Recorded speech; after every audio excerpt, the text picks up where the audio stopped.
नमस्कार। देवरिया की आवाज रेडियो केसरी से प्रस्तुत है स्थानीय हालचाल। पहले मुख्य हालचाल। जनता दर्शन में ही अधिवक्ता को दी गई हियरिंग मशीन। शिवानंद का शव पहुंचा उनके पैतृक गांव, भारी संख्या में दरवाजे पर उमड़ी भीड़। तीरंदाजों का हरिद्वार में रहा शानदार प्रदर्शन। डिप्टी सीएम ने योग कक्ष का किया शुभारंभ और जनपद में 2 माह के लिए निषेधाज्ञा किया गया लागू। स्थानीय हालचाल के इस अंक के साथ मैं निकेत मिश्र। अब हालचाल विस्तार से। जिलाधिकारी मधुसूदन हुल्गी ने आज जनता दर्शन के दौरान श्रवण बाधित अधिवक्ता ओम प्रकाश श्रीवास्तव को हियरिंग मशीन प्रदान की। बताया जा रहा है कि जिलाधिकारी के समक्ष जनता दर्शन में अधिवक्ता ओम प्रकाश श्रीवास्तव कुछ प्रकरणों को लेकर आए थे। बातचीत के दौरान ज्ञात हुआ कि उन्हें कम सुनाई देता है तथा वे श्रवण बाधित हैं। इस पर उन्होंने संवेदनशीलता का परिचय देते हुए जिलाधिकारी ने तुरंत श्रवण यंत्र उपलब्ध कराने का आश्वासन दिया और अधिकारियों को श्रवण यंत्र की व्यवस्था तुरंत करने का निर्देश दिया, जिसके बाद जनता दर्शन के दौरान ही उन्हें हियरिंग मशीन प्रदान की गई। जिलाधिकारी के इस पहल की लोगों ने खूब सराहना की। सुरौली के रहने वाले शिवानंद चौरसिया का पार्थिव शरीर उनके दरवाजे पर पहुंच गया। बुधवार को देर शाम तक उनके दरवाजे पर पहुंचे पार्थिव शरीर को देखने के लिए भारी संख्या में लोग एकत्रित हो गए थे। 10 जून को होर्मुज क्षेत्र में हुए अमेरिकी मिसाइल हमले के चपेट में आने से उनकी मौत हो गई थी। पार्थिव शरीर को एम्बुलेंस के माध्यम से उनके पैतृक गांव सुरौली लाया गया। बताया जा रहा है कि गोरखपुर एयरपोर्ट पर उनका पार्थिव शरीर शाम को 4 बजे उतरा। विदेश में आवश्यक कानूनी और प्रशासनिक औपचारिकताएं पूरी होने के बाद मंगलवार को ही शिवानंद का पार्थिव शरीर वहां से भारत के लिए रवाना हुआ था। गोरखपुर एयरपोर्ट पर प्रशासनिक अधिकारियों और परिजनों की मौजूदगी में पार्थिव शरीर परिजनों को सुपुर्द किया गया। शिवानंद के मौत की खबर मिलने के बाद से ही परिवार और गाँव में शोक का माहौल था। परिजन पिछले 7 दिनों से उनके पार्थिव शरीर के लिए इंतजार कर रहे थे। पार्थिव शरीर देखने के लिए भारी संख्या में लोग उनके दरवाजे पर पहुंचे थे। सभी ने नम आंखों से उन्हें अंतिम विदाई दी।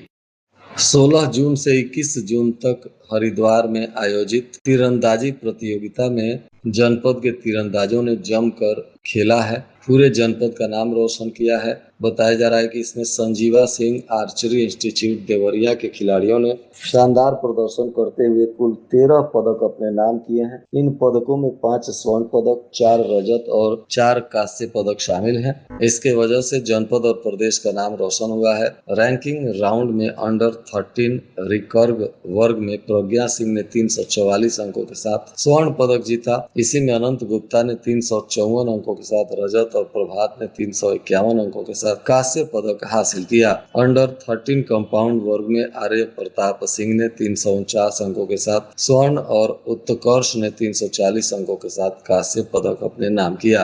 अंडर 18 रिकर्व बालक वर्ग में जतिन गुलाटी ने कांस्य पदक जीता। अतुल छठे और रोशन 9वें स्थान पर रहे। इसी तरह जिन जिन बच्चों ने बेहतर प्रदर्शन किया है उन्हें सम्मानित किया गया।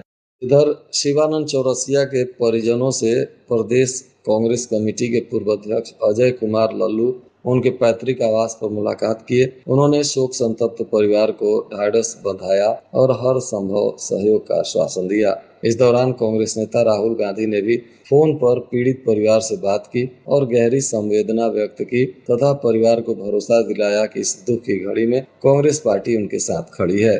जनपद में आगामी पर्व त्योहार और विभिन्न प्रतियोगी परीक्षाओं को देखते हुए अपर जिला मजिस्ट्रेट प्रशासन प्रेम नारायण सिंह ने भारतीय नागरिक सुरक्षा संहिता की धारा 163 के अंतर्गत 2 माह के लिए निषेधाज्ञा लागू कर दी है। यह आदेश 16 जून 2026 से 15 अगस्त 2026 तक पूरे जनपद में प्रभावी रहेगा। अपर जिला मजिस्ट्रेट ने स्पष्ट किया है कि आदेश का उल्लंघन भारतीय न्याय संहिता 2023 की धारा 223 के अंतर्गत दंडनीय अपराध माना जाएगा तथा दोषियों के विरुद्ध विधिक कार्रवाई की जाएगी। प्रदेश के उप मुख्यमंत्री ब्रजेश पाठक ने बुधवार को देवरिया में एक दिवसीय दौरा किया था। इस दौरान उन्होंने मेडिकल कॉलेज में चिकित्सा महाविद्यालय में योग कक्ष का उद्घाटन किया, वृक्षारोपण कर पर्यावरण संरक्षण का संदेश दिया। साथ ही प्रदेश के कृषि मंत्री सूर्य प्रताप शाही भी मौजूद रहे। मेडिकल कॉलेज में आयोजित समीक्षा बैठक में भी उप मुख्यमंत्री ने स्वास्थ्य सेवाओं, आधारभूत सुविधाओं और मानव संसाधनों की स्थिति की समीक्षा की। उन्होंने प्राचार्य को फैकल्टी में रिक्त पदों को भरने के अधिकार दिए और मरीजों को बेहतर स्वास्थ्य सुविधाएं सुनिश्चित करने पर भी जोर दिया। पाठक ने अस्पताल में सीसीटीवी व्यवस्था सक्रिय रखने, छात्रावासों की सुविधा में सुधार करने और अधूरे निर्माण कार्यों को शीघ्र पूरा करने का भी निर्देश दिया है। जिला समाज कल्याण अधिकारी सुधीर पांडे ने बताया कि शासनादेश के क्रम में आयोजित विवाह कार्यक्रम समिति की बैठक हुई, जिसमें सर्वसम्मति से निर्णय लिए गए। इस दौरान वर वधु को प्रदान किए जाने वाली उपहार सामग्री की आपूर्ति को लेकर जैम पोर्टल पर पूर्व में प्रकाशित वीड संख्या GEM 2026 B 75 34 423 दिनांक 19 मई 2026 को तत्काल प्रभाव से निरस्त कर दिया गया और पुनः सामग्री आपूर्ति हेतु वीड प्रकाशित करने की जानकारी दी। जिलाधिकारी मधुसूदन हुल्गी की अध्यक्षता में किसान दिवस को लेकर किसानों की विभिन्न समस्याओं पर चर्चा की गई। इस दौरान किसानों की शिकायतों को गंभीरता से सुनते हुए आश्वासन दिया गया कि उनकी समस्याओं का समयबद्ध गुणवत्तापूर्ण समाधान सुनिश्चित किया जाएगा। डीएम ने विशेष रूप से फार्मर रजिस्ट्री की प्रगति बढ़ाने पर भी जोर देते हुए किसान संगठनों से अधिक किसानों का पंजीकरण कराने की अपील की। मुहर्रम को जनपद में शांति, सौहार्द एवं कानून व्यवस्था के साथ मनाने के लिए संवेदनशील स्थलों को चिन्हित किया गया है। 31 मजिस्ट्रेट की तैनाती की गई है और इसके अतिरिक्त 5 आरक्षित मजिस्ट्रेट भी तैनात किए गए हैं। इन अधिकारियों को निर्देशित किया गया है कि वे अपने दायित्वों का निर्वहन पूरी सजगता से करेंगे। यह जानकारी अपर जिलाधिकारी प्रशासन प्रेम नारायण सिंह ने दी। उन्होंने कहा कि मुहर्रम को सकुशल संपन्न कराने के लिए विचार विमर्श कर शांति समिति की बैठक में कई फैसले लिए गए हैं और इसी के तहत दंडाधिकारियों और मजिस्ट्रेट की तैनाती की गई है। साथ ही जनता से भी निवेदन किया गया है कि लोग शांति सौहार्द के साथ त्योहार को मनाएं और विधि व्यवस्था को बनाए रखने में प्रशासन का सहयोग करें। देवरिया के चर्चित शिक्षक कृष्ण मोहन सिंह आत्महत्या प्रकरण में करीब 4 महीने से फरार चल रहे निलंबित पूर्व बेसिक शिक्षा अधिकारी शालिनी श्रीवास्तव को पुलिस ने गिरफ्तार कर लिया है। उन पर 25,000 रुपए का इनाम भी घोषित था। गोरखपुर की गुलिया पुलिस ने उनकी गिरफ्तारी की पुष्टि भी की है। बताया जा रहा है कि 22 फरवरी को उन पर मुकदमा दर्ज होने के बाद से वह फरार थी। पुलिस लगातार उन्हें ढूंढ रही थी।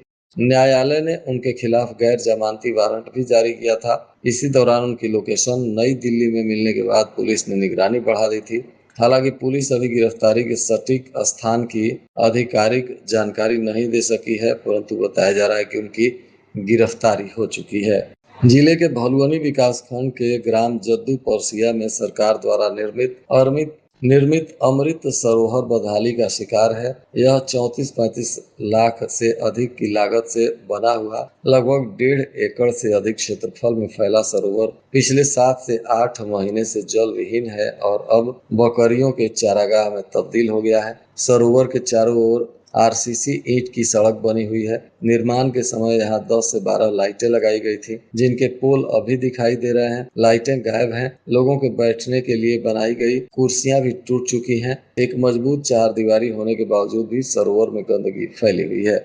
और आज के मौसम का तापमान देवरिया में न्यूनतम 27 डिग्री सेल्सियस और अधिकतम 39 डिग्री सेल्सियस रहने की संभावना है।